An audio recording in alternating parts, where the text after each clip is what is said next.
Hey, kembali lagi bareng gue si Jackie. Di sini, gue akan membahas alur film yang berjudul Hacksaw Ridge. Film ini adalah kisah nyata tentang seorang pahlawan Perang Dunia Kedua bernama Desmond Doss yang berperang tanpa memegang senjata sama sekali. Kisah ini benar-benar membuat si penonton menjadi baper sekaligus merinding dengan pendiriannya si Desmond. Tak perlu berlama-lama lagi, langsung saja kita mulai alur filmnya.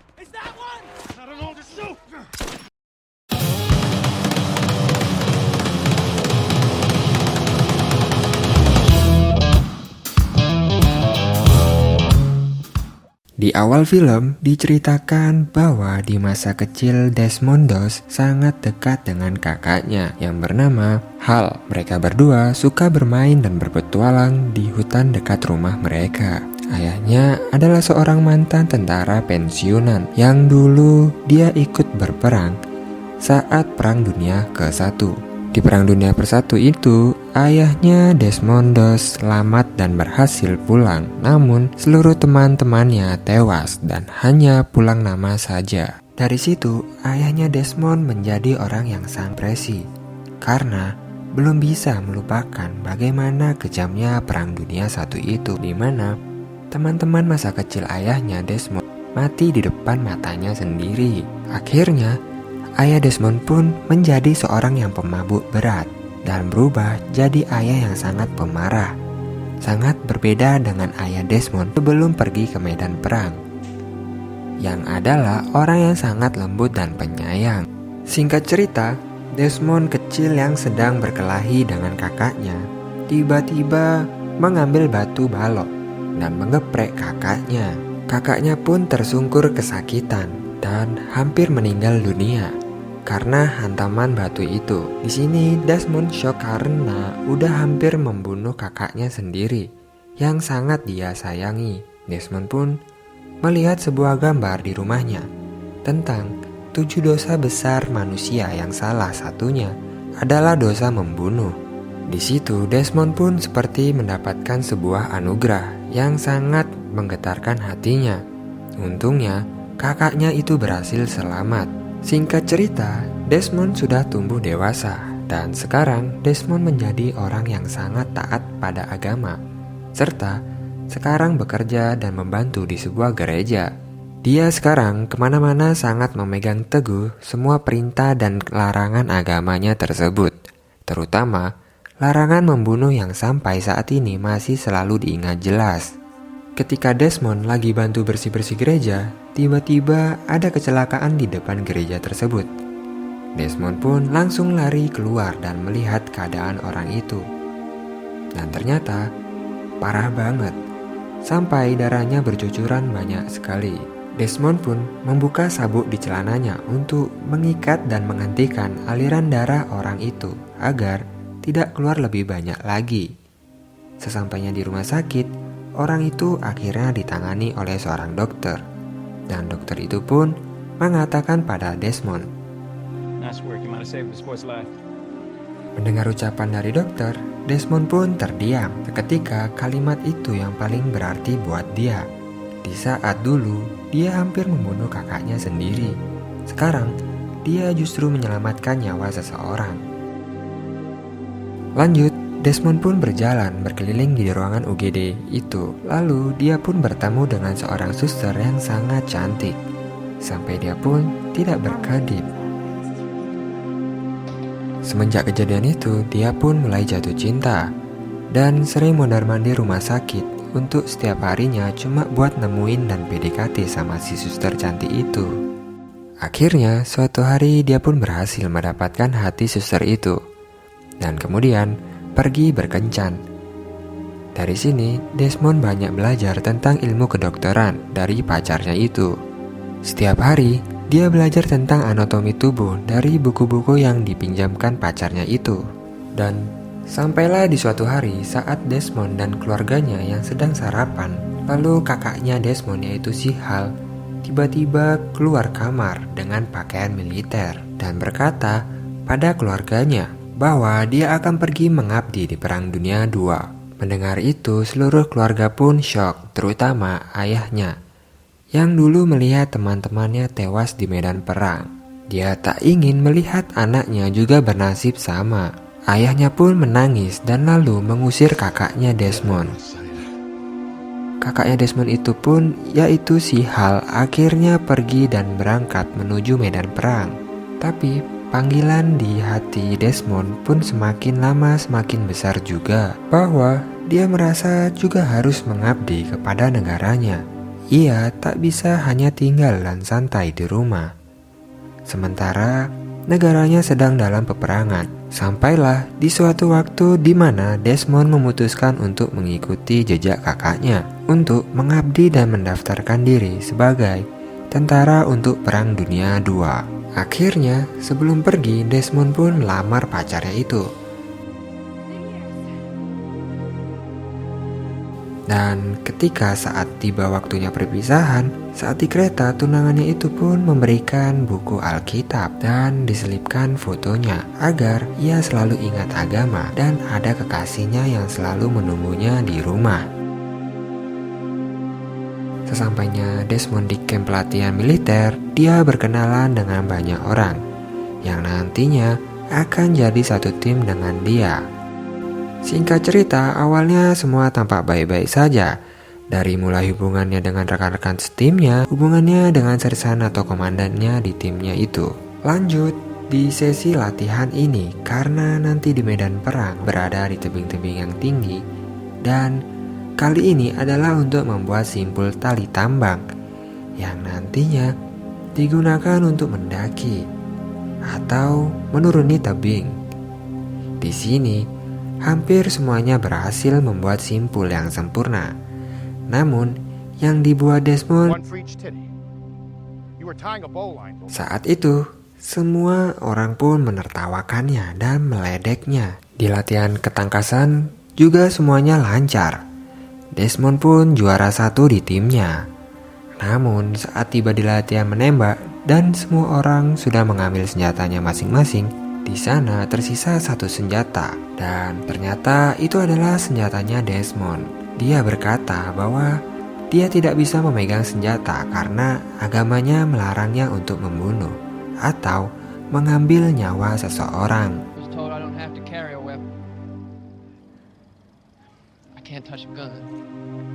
Saat itu, semuanya pun heran pada Desmond, termasuk kaptennya. Desmond pun berkali-kali minta maaf karena sudah melanggar perintah kaptennya itu. Tapi, bagaimanapun juga, dia tetap tidak bisa menyentuh senjatanya untuk menjelaskan alasannya tidak mau memegang senjata itu karena agamanya melarangnya. Lanjut, di sana, komandan pun menjelaskan bahwa saat di medan perang, musuh gak bakal mau tahu agama melarang atau tidak. Dan sampailah di malam harinya, akhirnya Desmond dibully oleh teman-teman setimnya. Dan karena keteguhannya dalam menjalankan perintah agama itu dinilai akan merepotkan mereka. Hukuman demi hukuman pun diberikan agar dia mau berhenti egois dan mulai menjalankan perintah untuk memegang senjata. Hukuman seperti mencuci toilet, hukuman berlari, dan bahkan hukuman-hukuman lainnya dia terima. Dan sampailah di malam harinya, karena teman-temannya Desmond itu sudah muak sama dia pun dipukulin sampai babak belur. Ketika di pagi hari, saat kaptennya datang, kaptennya itu pun melihat Desmond yang mukanya penuh luka lebam. Sang kapten pun mulai kasihan dan menyuruh Desmond untuk segera menyerah dan pulang meninggalkan tugas militernya dan kembalilah menjadi rakyat biasa. Tapi Desmond itu gak mau dan tetap kekeh untuk ikut mengabdi berperang tanpa memegang senjata. Sang kapten pun bertanya siapa yang sudah mukulin dia itu, tapi jawabannya justru bahwa dia gak dipukulin siapapun, tapi cuma jatuh dari kasur. Walaupun dari posisi yang babak belur itu, Desmond tetap melindungi teman-temannya yang sudah ngebully dia itu. Sedikit catatan, Para komandan itu tidak bisa mengeluarkan Desmond dari militer tanpa hal atau alasan yang tepat.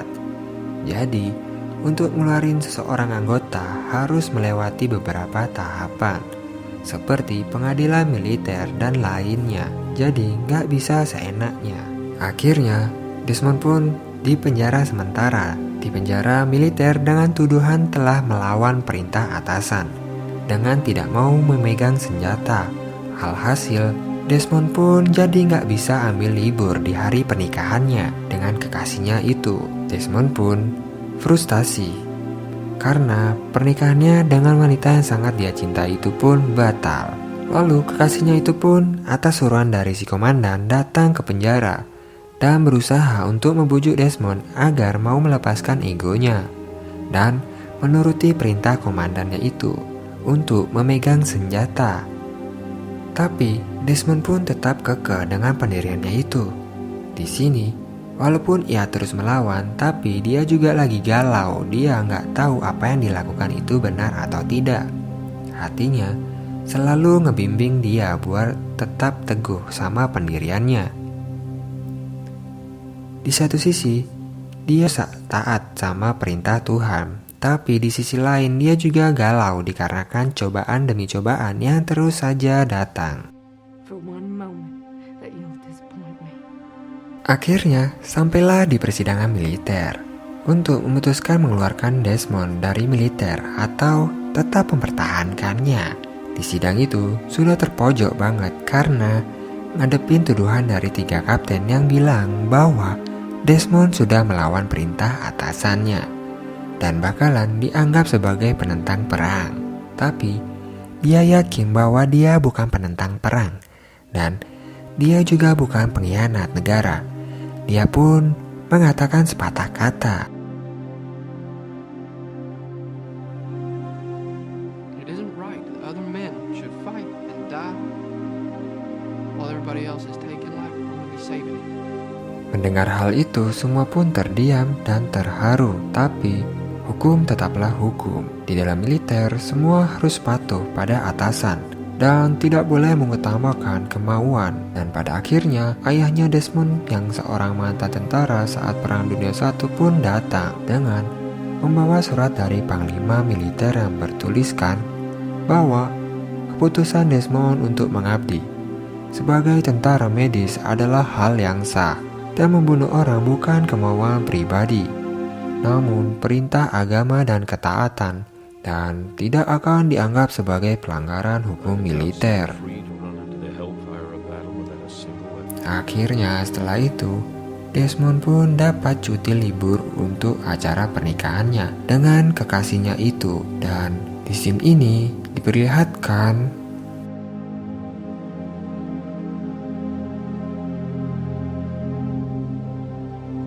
lanjut, pelatihan pun selesai dan sekarang mereka semua akan menghadapi medan perang yang sesungguhnya melawan tentara Jepang. Karena dulu saat Perang Dunia II, persenjataan belum terlalu canggih. Jadi, faktor yang paling menentukan di dalam perang itu adalah mental para tentaranya.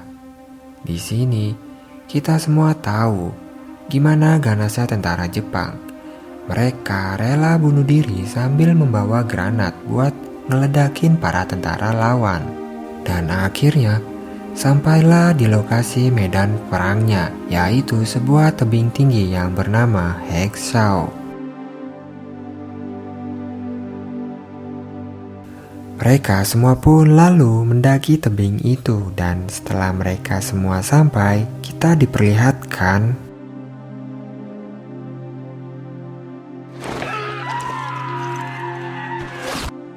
di sini diperlihatkan perang yang sesungguhnya.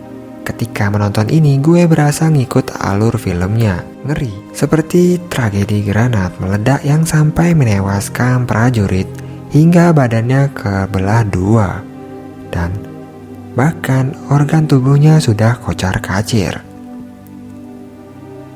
Di sini gue tidak bisa menayangkannya. Nanti tidak bisa dapat monet ya guys ya. Lanjut, Desmond posisinya sebagai tim medis, terus-menerus menolong dan mengangkut para tentara lainnya yang terluka. dan beberapa di antaranya adalah teman-teman satu asramanya. Saat di pelatihan militer, di saat tim medis lainnya hanya menolong tentara di barisan belakang dan tengah, Desmond malah nekat maju ke barisan depan. Mantap nggak tuh? Di medan perang ini semuanya saling bekerja sama, saling mengcover satu sama lain. Terutama mengcover Desmond yang jadi satu-satunya tenaga medis di barisan paling depan. Jika dia mati, maka bisa dibilang tentara di garis depan juga akan ikut mati, karena nggak bakal ada lagi yang akan menolong mereka. Desmond pun tidak mau ninggalin dia dan tetap ngangkut dia ke belakang, dan tetap bilang ke tim medis lain bahwa dia harus tetap diobatin, dia pasti bakalan tetap hidup. Desmond pun terus kembali ke garis depan lagi untuk menolong yang lainnya.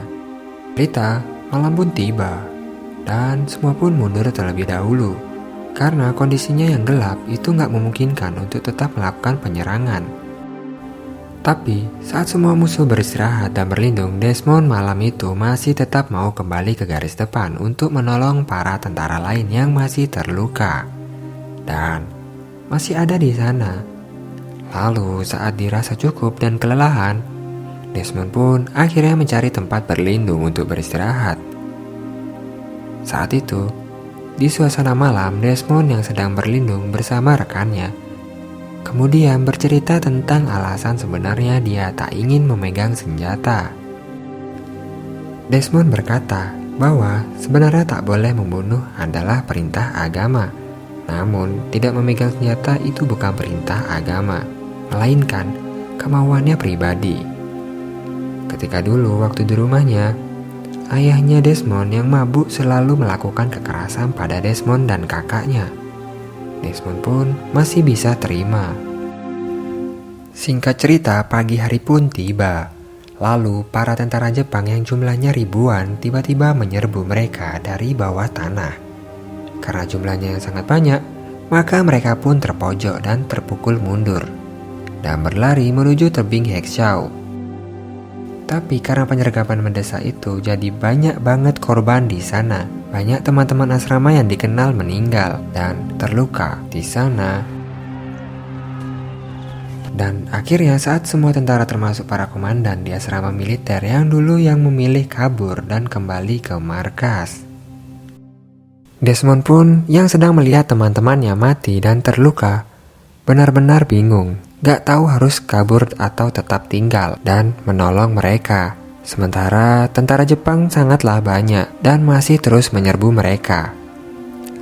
Lalu saat kondisi seperti itu tiba-tiba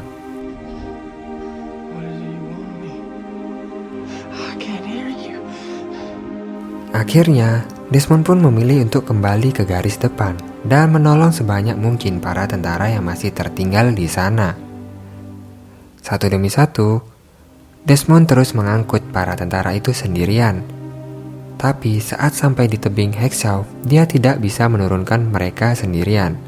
Akhirnya, dia pun mengambil tali dan lalu membuat sebuah simpul berlubang dua, yang dulu saat di camp pelatihan simpul itu dianggap salah dan dianggap seperti BH.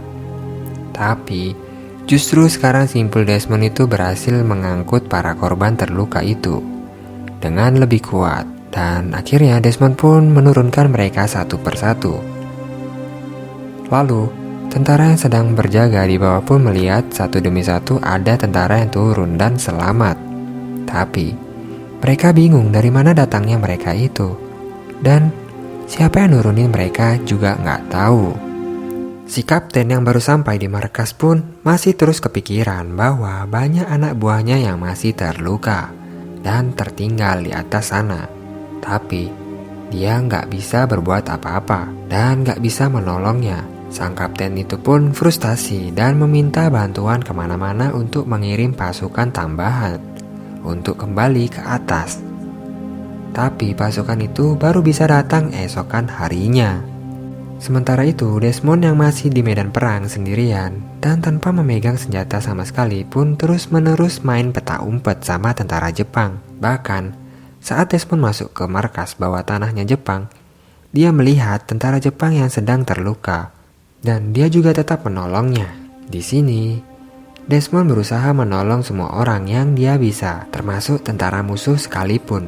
Hingga waktu malam pun tiba, dan Desmond masih terus kembali ke garis depan. Sepanjang malam, dia sendirian di medan perang tanpa satu orang teman pun. Dan akhirnya pagi pun tiba. Lalu sang komandan pun kaget melihat semua anak buahnya yang ternyata telah berada di ruang perawatan. Lalu, saat komandan itu bertanya siapa yang telah melakukan semua ini, maka mereka pun menjawab bahwa Desmondlah yang telah menolong mereka sendirian di atas sana sepanjang malam. Sang komandan pun akhirnya segera mengumpulkan pasukan untuk kembali ke Exau. Setelah Desmond merasa cukup, akhirnya Desmond pun berhasil turun dan selamat dari kejaran tentara Jepang itu.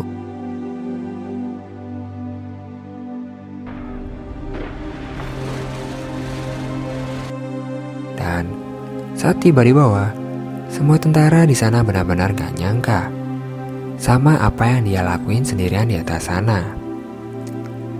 Mereka semua pun kagum dan benar-benar menganggap Desmond sebagai pahlawan. Saat setelah tiba di markas, sang komandan pun menemui Desmond dan mengatakan pada Desmond bahwa ternyata selama ini dia telah salah. Desmond yang selama ini hanya dianggap sebagai anak yang pembangkang dan karena terlalu taat pada perintah agamanya dan dianggap sebagai penentang perang, tapi justru dia berhasil membuktikan bahwa dia adalah seorang pahlawan.